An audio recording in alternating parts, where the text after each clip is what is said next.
여러분 안녕하십니까? 강명대TV 자유조선을 시작하겠습니다. 이 영원한 적도 영원한 친구도 없다는 말이 정말 실감나는 그런 일들이 벌어지고 있습니다. 이런 말을 자주 하죠. 우리나라 정치권에서뿐만 아니라 국제사회에서도 이것은 예외가 아닌 것 같습니다. 러시아가 우크라이나를 침공하기 전까지만 해도 2월 8일 북경에 있었던 동계올림픽 때 유일하게 대통령으로 참석했던 사람이 바로 푸틴이었습니다. 이 동계올림픽 기간에는 아마 시진핑과 만나서 기간에는 우크라이나를 침공하지 않겠다고 했는지도 모르죠. 어쨌든 시진핑과 푸틴 대통령은 정말 긴밀한 관계처럼 거기에 초청받아 갔고 그리고 우크라이나를 침공했습니다. 베이징 동계올림픽이 끝난 다음에죠. 패럴림픽이 열리기 전인 침공을 했지만 어쨌든 동계올림픽 기간에는 침략을 하지 않았습니다. 그때까지만 해도 푸틴과 시진핑은 아주 사이가 좋은 사이였습니다. 그리고 우크라이나를 침공했을 때도 가장 먼저 지지한 나라가 바로 중국입니다. 왜냐하면 중국 시진핑은 바로 대만 문제가 있기 때문에 대만도 무력으로 침공하겠다는 국방백서에 밝혀놓은 이 상황이기 때문에 우크라이나를 단시일 내에 침공해서 러시아가 승리한다면 아마 대만 침공에도 힘을 얻을 수가 있었기 때문입니다. 그런데 최근의 전쟁 상황을 보게 되면 즉 러시아의 그 침공 상황을 보게 되면 게임도 되지 않는 즉 러시아의 군사력과 우크라이나의 군사력은 그야말로 어른과 아이와 전쟁을 싸우는 것과 똑같은 그런 상황이라도 과언이 아닙니다. 군사 대국 제2 번째가라면 서러울 만큼 러시아의 군사력은 막강하죠. 그런데 이 막강한 군사력을 가지고도 쩔쩔맬 뿐만 아니라 처음에는 아야 키우를 진격도 못하고 후퇴하더니 루안스크주와 도네츠크주는 어느 정도 침공을 해서 성공을 했죠. 그리고 하르키우주를 침략해서 그것을 하르키우와 크림반도 그리고 이 도네츠크와 루간스크주를 이 전선을 형성하는 한 개 지역으로 형성을 하면서 승기를 잡는 듯 했던 푸틴 러시아군이 결국 하르키우시에서 퇴각하지 않으면 안 되는 이 비참한 패전에 직면하게 됐습니다. 물론 푸틴의 전략은 이 광범위한 우크라이나를 더 이상 점령할 수 없다는 걸 아마 이미 깨달았을 겁니다.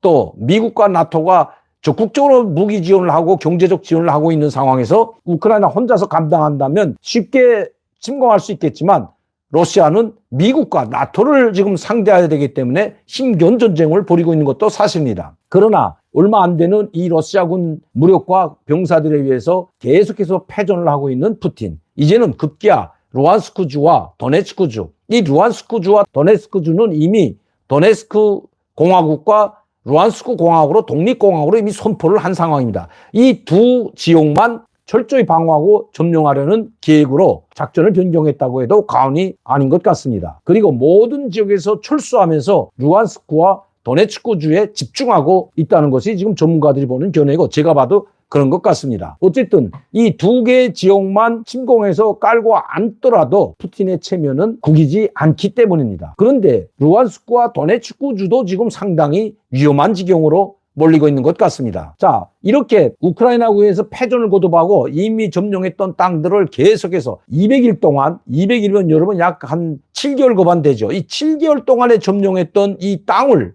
모두 단 7일 만에 모두 다시 우크라이나군에게 내주지 않으면 이런 대참패를 당하고 이 푸틴의 위신은 땅바닥에 떨어지게 됐습니다. 이렇게 되자 시진핑도 이제 더 이상 푸틴이나 러시아를 지원할 수가 없는 상황이 된 거죠. 물론 이번에 푸틴 대통령과 시진핑 주석이 만나서 자기들 각 분야에서 협력 증진을 강화하도록 했다고 하지만 지금 만나는 행태를 보고 언론 뉴스를 보게 되면 그렇게 쏙 좋은 결과만 있는 것 같지는 않습니다. 특히 이번에 시진핑 주석이 이 우즈베키스탄에서 진행되는 이 상하이 협력기구죠. 이 상하이 협력기구에 동참하고 있는 나라들이 약 한 30개 나라가 되는데 이 나라들에 간 것은 바로 러시아의 뒷동산이라고 할 수 있는 카자흐스탄이나 우즈베키스탄 이런 스탄이라고 붙인 국가들을 규합하기 위해서 그리고 자기들의 영향력에 놓기 위해서 중국의 영향력에 놓기 위해서 우즈베키스탄에 갔다는 것이 지금 언론들의 분석입니다.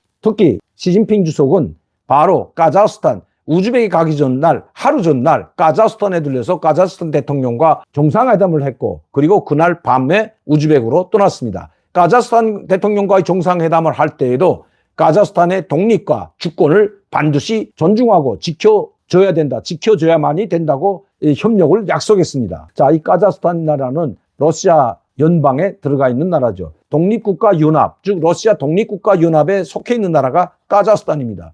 그런데 이 나라에 가가지고 러시아로부터 마치도 카자흐스탄을 지켜주겠다는 듯한 이런 발언을 했다는 것입니다. 푸틴이 뭐 달가울 수가 없죠. 그러나 우크라이나전에서 연일 패전하고 있는 푸틴으로서는 더 할 말이 없어졌다는 겁니다. 왜냐하면 푸틴은 지금 중국의 도움이 절실하기 때문에 중국의 시진핑의 아무리 콧대를 높이고 뒷동산 나라들을 하나하나 공략해도 지금 아무 소리도 못하고 있습니다. 조금만 이 시진핑의 이 우크라이나전에 대해서 우려를 표명하자 지금 조금만 더 기다려달라. 어떻게 되는지 이제 두고 보라. 이런 말로 얼버무리지만 이미 전세는 기울어진 것 같습니다. 물론 푸틴이 자기들이 가지고 있는 강력한 전술 핵무기로 우크라이나를 제압하려고 하지만 이것도 쉽지만은 않습니다. 이렇게 되면 그야말로 3차 대전, 요렉전쟁으로도 번질 수가 있고 러시아 본토도 무사치 못하게 되리라는 것은 자명한 일이기 때문입니다.